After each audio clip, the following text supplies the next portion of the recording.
31. Le lendemain, je me réveillai complètement guéri. Je pensais qu'un bain me serait très salutaire et j'allais me plonger pendant quelques minutes dans les eaux de cette Méditerranée. Ce nom, à coup sûr, elle le méritait entre tous. Je revins déjeuner avec un bel appétit. Hans s'entendait à cuisiner notre petit menu. Il avait de l'eau et du feu à sa disposition, de sorte qu'il put varier un peu notre ordinaire. Au dessert, il nous servit quelques tasses de café, et jamais ce délicieux breuvage ne me parut plus agréable à déguster. « Maintenant, dit mon oncle, voici l'heure de la marée, et il ne faut pas manquer l'occasion d'étudier ce phénomène. »« Comment la marée ?» m'écriai-je. »« Sans doute. » »« L'influence de la lune et du soleil se fait sentir jusqu'ici ? » ?»« Pourquoi pas ? Les corps ne sont-ils pas soumis dans leur ensemble à l'attraction universelle ? Cette masse d'eau ne peut donc échapper à cette loi générale. Aussi, malgré la pression atmosphérique qui s'exerce à sa surface, tu vas la voir se soulever comme l'Atlantique lui-même. » En ce moment, nous foulions le sable du rivage et les vagues gagnaient peu à peu sur la grève. « Voilà bien le flot qui commence !» m'écriai-je. « Oui, Axel, et d'après ces relais d'écume, tu peux voir que la mer s'élève d'une dizaine de pieds environ. »« C'est merveilleux !»« Non, c'est naturel. » »« Vous avez beau dire, tout cela me paraît extraordinaire, et c'est à peine si j'en crois mes yeux. Qui eût jamais imaginé dans cette écorce terrestre un océan véritable, avec ses flux et ses reflux, avec ses brises, avec ses tempêtes ? Pourquoi pas ? Y a-t-il une raison physique qui s'y oppose ? Je n'en vois pas, du moment qu'il faut abandonner le système de la chaleur centrale. Donc, jusqu'ici, la théorie de Davy se trouve justifiée. Évidemment, et dès lors, rien ne contredit l'existence de mers ou de contrées à l'intérieur du globe. Sans doute, mais inhabitées. Bon, pourquoi ces eaux ne donneraient-elles pas asile à quelques poissons d'une espèce inconnue ? En tout cas, nous n'en avons pas aperçu un seul jusqu'ici. Eh bien, nous pouvons fabriquer des lignes et voir si l'hameçon aura autant de succès ici-bas que dans les océans sublunaires. Nous essayerons, Axel, car il faut pénétrer tous les secrets de ces régions nouvelles. Mais où sommes-nous, mon oncle ? Car je ne vous ai point encore posé cette question à laquelle vos instruments ont dû répondre. Horizontalement, à 350 lieues de l'Islande. Tout autant ? Je suis sûr de ne pas tromper de 500 toises. Et la boussole indique toujours le sud-est ? Oui, avec une déclinaison occidentale de 19 degrés. Et la boussole indique toujours le sud-est ? Oui, avec une déclinaison occidentale de 19 degrés et 42 minutes, comme sur Terre absolument. Pour son inclinaison, il se passe un fait curieux que j'ai observé avec le plus grand soin. Et lequel ? C'est que l'aiguille, au lieu de s'incliner vers le pôle, comme elle le fait dans l'hémisphère boréal, se relève au contraire. Il faut donc en conclure que le point d'attraction magnétique se trouve compris entre la surface du globe et l'endroit où nous sommes parvenus ? Précisément, et il est probable que, si nous arrivions sous les régions polaires, vers ce 70e degré où James Ross a découvert le pôle magnétique, nous verrions l'aiguille se dresser verticalement. Donc, ce mystérieux centre d'attraction ne se trouve pas situé à une grande profondeur. En effet, et voilà un fait que la science n'a pas soupçonné. La science, mon garçon, est faite d'erreurs, mais d'erreurs qu'il est bon de commettre, car elle mène peu à peu à la vérité. Et à quelle profondeur sommes-nous ? À une profondeur de 35 lieues. Ainsi, dis-je en considérant la carte, la partie montagneuse de l'Écosse est au-dessus de nous, et là, les monts Grampians élèvent à une prodigieuse hauteur leurs cimes couvertes de neige. Oui, répondit le professeur en riant. C'est un peu lourd à porter, mais la voûte est solide. Le grand architecte de l'univers l'a construite en bons matériaux, et jamais l'homme n'eût pu lui donner une pareille portée. Que sont les arches des ponts et les arceaux des cathédrales auprès de cette nef d'un rayon de 3 lieues, sous laquelle un océan et des tempêtes peuvent se développer à leur aise ? Oh, je ne crains pas que le ciel me tombe sur la tête. Maintenant, mon oncle, quels sont vos projets ? Ne comptez-vous pas retourner à la surface du globe ? Retourner, par exemple. Continuer notre voyage, au contraire, puisque tout a si bien marché jusqu'ici. Cependant, je ne vois pas comment nous pénétrerons sous cette plaine liquide. Oh, je ne prétends point m'y précipiter la tête la première. Mais si les océans ne sont, à proprement parler, que des lacs, puisqu'ils sont entourés de terre, à plus forte raison cette mer intérieure se trouve-t-elle circonscrite par le massif granitique. Cela n'est pas douteux. Eh bien, sur les rivages opposés, je suis certain de trouver de nouvelles issues. Quelle longueur supposez-vous donc à cet océan? 30 ou 40 lieues. Ah! Fis-je, tout en imaginant que cette estime pouvait bien être inexacte. Ainsi nous n'avons pas de temps à perdre, et dès demain nous prendrons la mer. Involontairement, je cherchais des yeux le navire qui devait nous transporter. Ah! dis-je, nous nous embarquerons. Bien, et sur quel bâtiment prendrons-nous passage? Ce ne sera pas sur un bâtiment, mon garçon, mais sur un bon et solide radeau. Un radeau? M'écriai-je.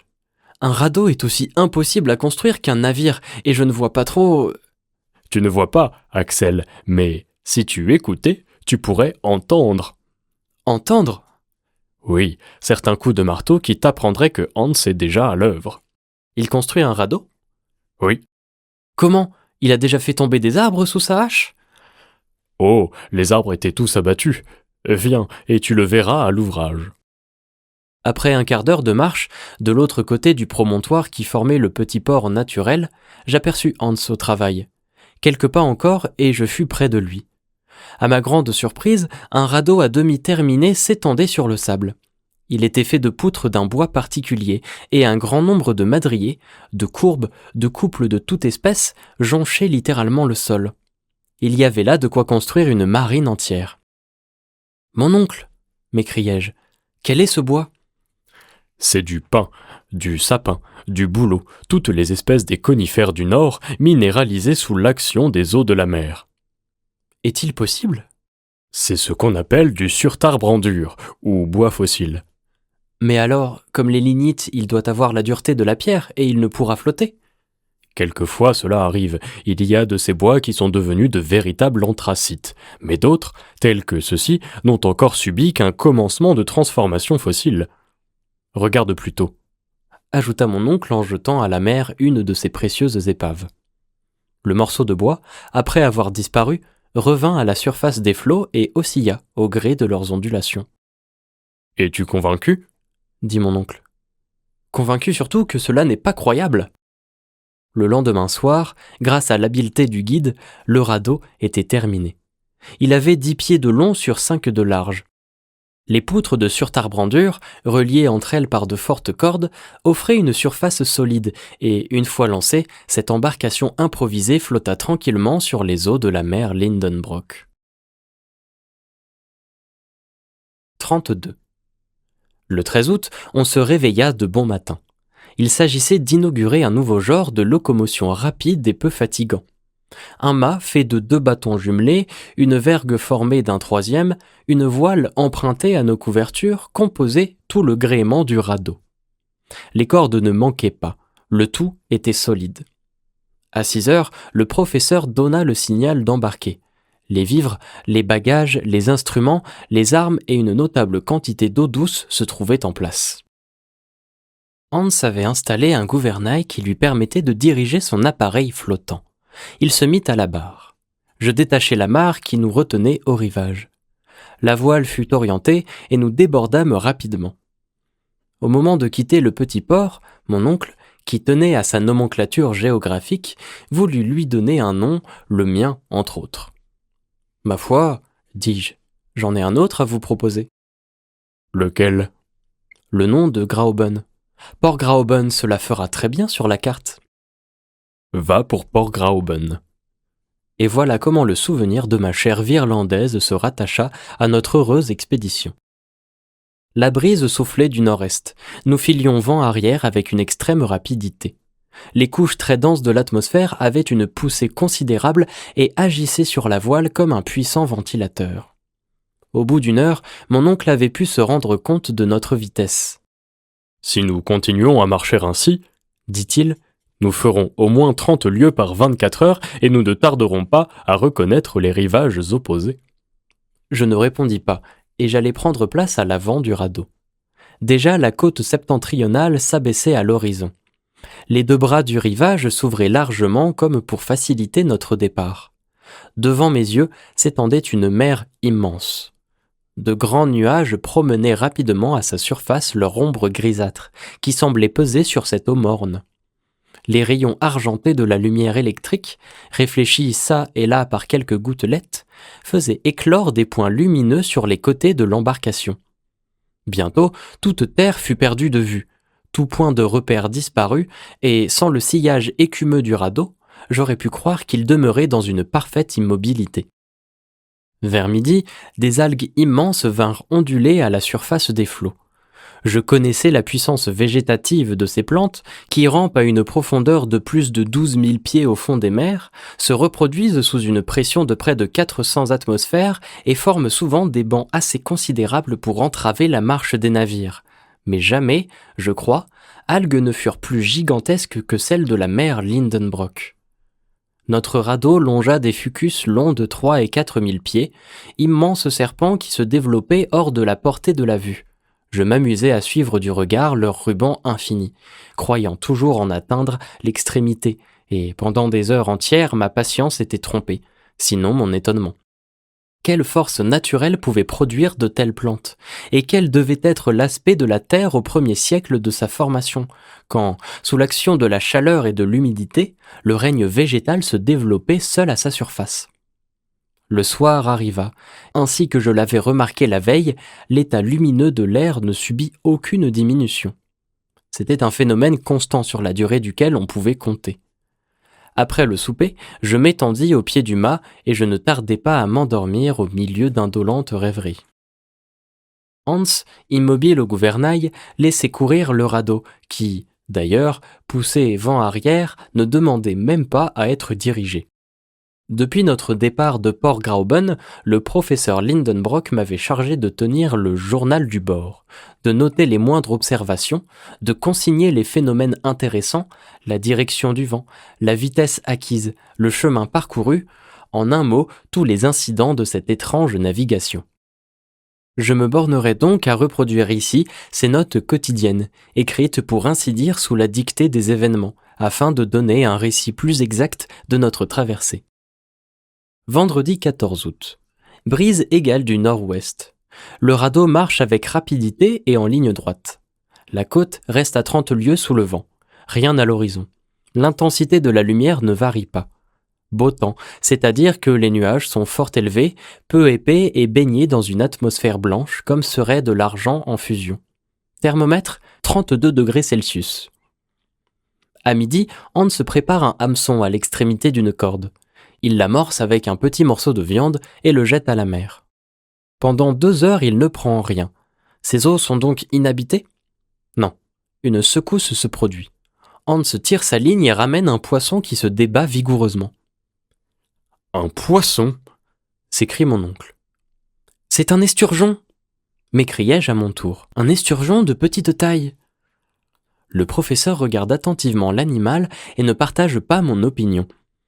Ce poisson a la tête plate, arrondie et la partie antérieure du corps couverte de plaques osseuses. Sa bouche est privée de dents, des nageoires pectorales assez développées sont ajustées à son corps dépourvu de queue. Cet animal appartient bien à un ordre où les naturalistes ont classé l'esturgeon, mais il en diffère par des côtés assez essentiels.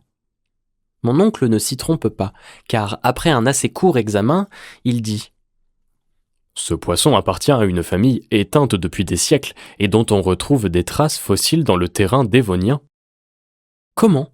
dis-je. « Nous aurions pu prendre vivant un de ces habitants des mers primitives ?»« Oui, » répond le professeur en continuant ses observations. « Et tu vois que ces poissons fossiles n'ont aucune identité avec les espèces actuelles. Or, tenir un de ces êtres vivants, c'est un véritable bonheur de naturaliste. » Mais à quelle famille appartient-il ? À l'ordre des ganoïdes, famille des céphalaspides, genre...